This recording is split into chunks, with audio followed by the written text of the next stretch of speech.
Baik, selamat pagi semuanya anak kelas 8. Bagaimana kabar kalian? Besar harapan Ibu kabar kalian dalam keadaan baik. Walaupun belajarnya dari rumah, Ibu mengajar dari rumah, tetap semangat, tetap ikuti BDR ini dengan penuh rasa semangat dan sukacita. Oke, hari ini kita akan membahas tentang materi gelombang transversal. Nah, sebelumnya sebenarnya ini videonya kan udah Miss kirimkan kemarin apa itu yang dimaksud dengan gelombang transversal, dan juga di sana udah ada bagian-bagiannya. Sebenarnya hari ini lebih spesifiknya Ibu akan mengajarkan bagaimana cara menentukan satu panjang gelombang di dalam gelombang transversal. Tapi untuk sekedar menyegarkan ingatanmu kembali, maka Ibu akan mulai dari bagian-bagian daripada gelombang transversal. Oke, kalau begitu mari langsung kita mulai. Oke, coba perhatikan gambar ini. Gambar ini adalah gambar daripada gelombang transversal. Ya, kita tahu contohnya itu adalah seperti gelombang tali yang digetarkan. Maka dia akan menimbulkan gelombang seperti ini. Apabila tali kita usik, kita buat getaran ke bawah dan ke atas, maka dia akan merambat dengan membentuk gelombang-gelombang seperti ini. Oke. Nah, kemudian di sini ada bagian-bagian gelombang transversal. Ini udah Ibu katakan tadi, sekedar menyegarkan ingatanmu kembali karena ini sudah dipelajari minggu lalu. Bukit gelombang. Yang pertama adalah bukit gelombang. Kita tahu daerah perbukitan. Kalau dikatakan daerah perbukitan berarti adalah daerah lengkungan. Nah, lengkungannya di mana? Karena di sini atas dan bawah ada lengkungan. Kalau bukit berarti lengkungannya lengkungan yang berada di atas. Maka di sini bukit gelombang itu adalah titik A, B, C. Itu adalah bukit gelombang. Nah, yang mana lagi? Di sini ada lagi E, F, G. Jadi di sini boleh kita tulis bukit gelombang itu adalah titik A, B, C. Dan titik mana? Ini satu lagi. E, F, G. Oke, itu. Nah, kalau ada bukit berarti ada lembahnya. Ada lembahnya. Ya kan? Mendaki bukit, turuni lembah. Nah, berarti lembah itu adalah sama seperti tadi lengkungan, tapi lengkungannya yang di bawah. Nah, berarti yang mana saja? Jadi kalau begitu, lengkungan bawah itu C, D, E. Kemudian yang mana lagi? Nah, coba berpindah ke sini. G, H, I. Nah, itu dia ya. Oke, tuh lembah gelombang. Oke, sekarang masuk kita ke puncak gelombang. Puncak. Nah, karirnya berada di puncak. Berarti kalau puncak itu adalah bagian tertinggi. Nah, berarti kalau kamu lihat di sini titik tertingginya itu yang mana? Nah, berarti ada titik B, ada titik apa lagi? Ada titik F. Iya, betul. Oke. Kemudian kalau ada puncak tentu ada dasar. Nah, dasar laut. Kalau dibilang dasar berarti bagian yang paling rendah, titik terendahnya. Nah, kalau kita lihat di sini titik terendahnya di gelombang ini yang mana? Ada titik D, lalu ada titik H. Nah, gitu dia. Gampang ya menentukan bukit, lembah, puncak sama dasar gelombang. Sangat gampang. Oke, sekarang masuk kita ke amplitudo. Amplitudo itu adalah simpangan. Nah, kalau kamu lihat ini, nah ini ke atas, ini tanda panahnya ke bawah, inilah simpangan atau amplitudo. Jadi kalau di gelombang ini disebutkan dia titik mana, Bu, yang termasuk amplitudo? Coba lihat titik B, B aksen. Nah, ini kan B, ini B aksen, supaya beda antara B di atas dengan B di bawah. Ibu kasih namanya B, B aksen. Maka yang termasuk amplitudo di sini adalah B, B aksen. Nah, kemudian amplitudo yang di bawah yang mana? D, D aksen. Nah, kan kita kan menggetarkan talinya kan ke atas dan ke bawah. Jadi kalau amplitudonya yang di atas ini dia. Kalau yang bawah ini dia. Nah, ini juga begitu. Ada lagi F, F aksen. Lalu yang mana lagi? H, H aksen. Nah, gitu dia. Jadi ini semuanya adalah titik-titik amplitudo. Oke, sekarang masuk ke bagian intinya. Yang paling inti di dalam pembelajaran ini tadi sudah saya sebutkan, menentukan panjang gelombang. Menentukan panjang gelombang atau sering disebut dengan lambda. Jadi kalau ada tulisan kamu temui nanti seperti ini yang namanya adalah lambda atau panjang gelombang. Oke. Nah, ini kan gelombang transversal yang terdiri dari bukit dan lembah. Jadi kalau Miss supaya gampang mengingat, panjang satu gelombang itu selalu Miss bilang bahasa sederhananya adalah harga satu bukit dan harga satu lembah. Nah, harga satu bukit dan lembah itu dinamai dengan satu panjang gelombang atau satu lambda. Jadi kalau kita perhatikan gambar ini ada berapa lambda? Ini ada 2 lambda. Satu lambda yang mana? Dari A sampai E. Itu namanya satu lambda. Satu lambda lagi Bu, dari E sampai I. Oke, jadi bagaimana Bu kasusnya kalau misalnya gelombangnya itu tidak dimulai dari bukit ataupun tidak dimulai dari lembah?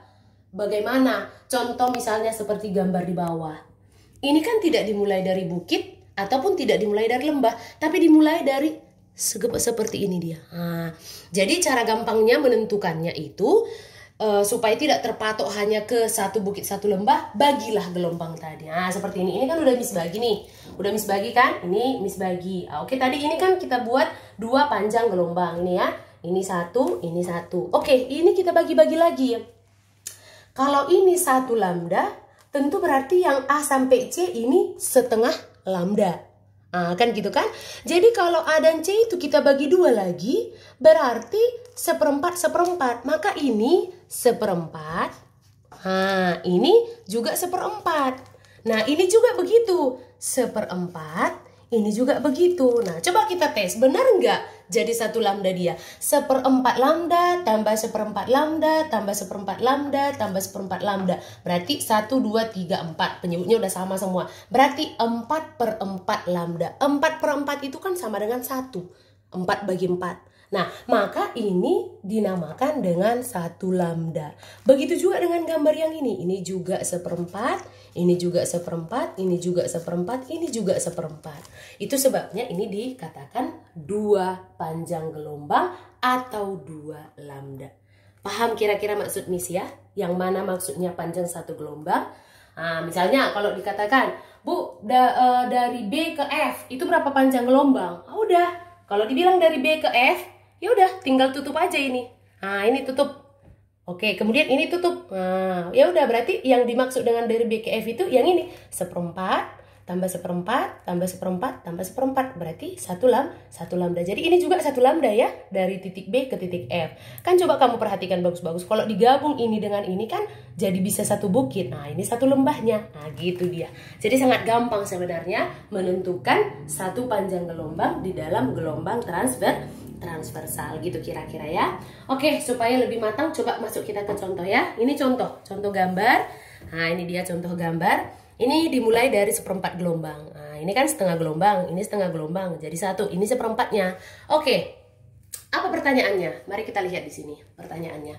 Berdasarkan gambar tersebut, tentukanlah berapa panjang gelombang atau berapa lambda titik-titik berikut. Yang pertama, titik Q ke titik T. Coba lihat di sini, titik Q ke titik T. Berapa lambda? Ditanya berapa lambda, berapa panjang gelombang. Oke. Kemudian dari titik P ke titik R. Dari P ke R. Kita tentukan berapa lambda. Kemudian dari P ke T. Dari P ke T kita tentukan berapa lambda. Kemudian yang kedua, apabila harga PU dari P ke U harganya 25 cm, berapakah panjang satu gelombang atau satu lambda? Ini kan satu lambda ini maksudnya. Berapakah panjang gelombangnya atau satu lambdanya? Pertanyaannya satu lambdanya. Berapa sentimeter satu lambdanya pada gambar tersebut? Oke, mari kita selesaikan. Ini sangat gampang ya. Oke, kita pertama coba kita lihat, kita disuruh menentukan yang A itu menentukan berapa lambda dari titik ini ke titik ini. Gitu dia. Oke, mari kita jawab. Yang pertama, titik mana katanya? Titik Q ke titik T. Oke, mari kita periksa. Caranya tadi sama seperti di atas. Coba ini bagi menjadi seperempat. Oke, dah bagi.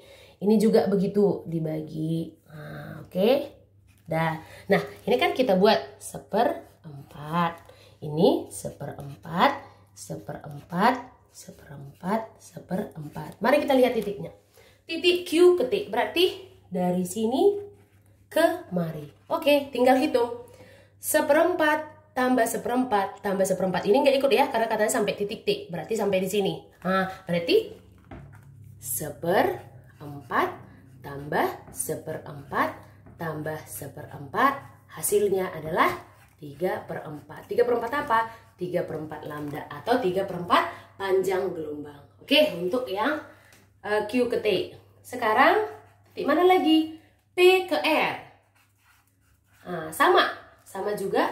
Nah, kita lihat P ke R. Nah, ini P ke R berarti sampai sini. Nah, oke, berarti tinggal seperempat tambah seperempat. Berarti seperempat tambah seperempat. Hasilnya 2/4 atau sering kita perkecilin dengan sebutan setengah. Setengah lambda. Oke. Gampang kan? Oke, yang ketiga itu titik dari P ke titik T. Oke, titik PT. Kita lanjut lagi. P dengan T. Berarti sampai di sini. Oke, berarti ya udah tinggal jumlah seperempat tambah seperempat tambah seperempat tambah seperempat. Berarti hasilnya satu ini ya. Seperempat tambah seperempat tambah seperempat tambah seperempat. Hasilnya 4/4 lambda atau 1 lambda. Oke, gampang ya? Gampang. Iya. Oke, yang B. Sekarang ini tadi kan yang A. Nah, sekarang yang B kita jawab. Apabila harga dari P ke U, ini semua dari P ke U ini katanya adalah 25 cm. Pertanyaannya, berapakah panjang 1 lambda? Maksudnya itu berapa harga 1 lambda ini? Kan tadi 1 lambda itu kan harga 1 bukit 1 lembah. Berarti yang pertanyaannya adalah hanya 1 lambda. Tidak semua. Semua sudah dikasih tahu. Dari P ke U itu semua. Pertanyaannya kalau 1 lambda cuman berapa senti? Gitu dia. Berarti kita buat saja. Ini gambar ini semua berapa lambda? Ini setengah. Ini setengah. 1. Ini seperempat. Berarti 1/4 lambda. Nah, 1/4 itu kan desimalnya kan 1,25 ya. Jadi kita buat 1,25 lambda. Harganya katanya 25 cm. Pertanyaannya adalah berapa harga 1 lambda? Itu biasanya angka 1 tidak ditulis ya kalau di depan daripada variabelnya. Jadi contohnya misalnya kalau dibilang A, ini artinya sama dengan 1A. Gitu dia. Jadi ini pun begitu, 1 lambda maksudnya. Harga 1,25 lambda 25 cm. Pertanyaannya berapa harga 1 lambda? Berarti tinggal 25 cm dibagi 1,25. Berarti hasilnya berapa? 20 cm. Nah, kita periksa. Jadi harga 1 panjang gelombang atau 1 lambda itu 20 cm. Berarti dari mana ke mana lah itu, Bu? Tadi sudah kita sebutkan harga 1 lambda itu adalah 1 bukit 1 lembah ini. 1 bukit 1 lembah. Ini berarti 20 cm. Inilah yang 20 cm ini. Nah, tadi dari P ke U 25. Nah, coba kita hitung ya. Ini kan 1 lambda. Nah, ini kan seperempat. Oke, ini tadi harganya semua 20 cm. Coba kita bagi. Kalau sampai sini berarti 10. Ya kan? Kalau kita bagi 2 lagi berarti ini 5. Nah, 5. Coba kita hitung semua. 5 tambah 5 tambah 5 tambah 5 tambah 5. Hasilnya pas menjadi 25 cm.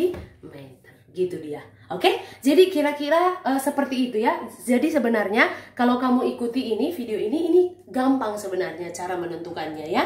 Gampang sebenarnya. Oke, untuk melatih daripada kemahiranmu di rumah, ini coba lihat soal ini ya. Nah, ini coba lihat soal ini. Nah, jadi sedikit Miss jelaskan apa yang ditanya. Yang pertama itu, berdasarkan gambar, tentukanlah berapa gelombang. Maksudnya kamu di sini disuruh menentukan berapa lambda. Sama kayak gini. Sama kayak ini tadi. Kamu disuruh membuat seperti ini. Berapa lambda dari titik G ke J, nah dari titik G ke J tentukan berapa lambda, dari I ke M tentukan berapa lambda, dari F ke L tentukan berapa lambda. Jadi kamu disuruh menentukan berapa lambda dia, belum panjangnya, belum besarnya. Oke. Kemudian kalau yang kedua sama seperti soal B. Gambar di atas adalah seutas tali yang digetarkan hingga membentuk gelombang-gelombang. Nah ini, jadi ini adalah gelombang tali ini yang digetarkan, oke? Apabila panjang dari titik I ke M ini yang sudah Miss buat ini, dari sini kemari harganya 30 cm. Pertanyaannya seperti tadi, kebalikan daripada yang tadi. Kalau tadi kan seluruhnya yang dikasih tahu, pertanyaannya 1 lambda. Kalau ini, yang ini saja yang dikasih tahu. Pertanyaannya adalah kebalikannya, semua yang ditanya. Jadi kalau ini kemari 30 cm, pertanyaannya berapa panjang seluruhnya. Nah itu kira-kira. Oke, jadi begitu kira-kira pembelajaran hari ini ya. Saya harap, besar harapan saya ini kamu kerjakan soalnya, karena ini nanti akan kamu kirim jawabannya ke saya untuk saya nilai ya. Oke, jadi hari ini cukup demikian pembelajaran kita ya. Untuk minggu depan mungkin kita akan masuk ke sub pokok yang baru, yaitu gelombang longitudinal, atau mungkin ke periode dan frekuensi ya. Oke.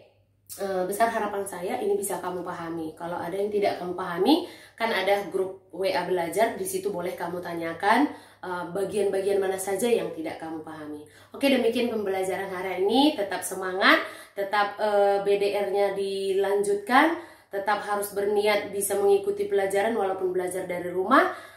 Meskipun kita belajar di pandemi ini, kita harus tetap semangat dan optimis. Demikian dari saya untuk hari ini. Terima kasih, selamat pagi semuanya.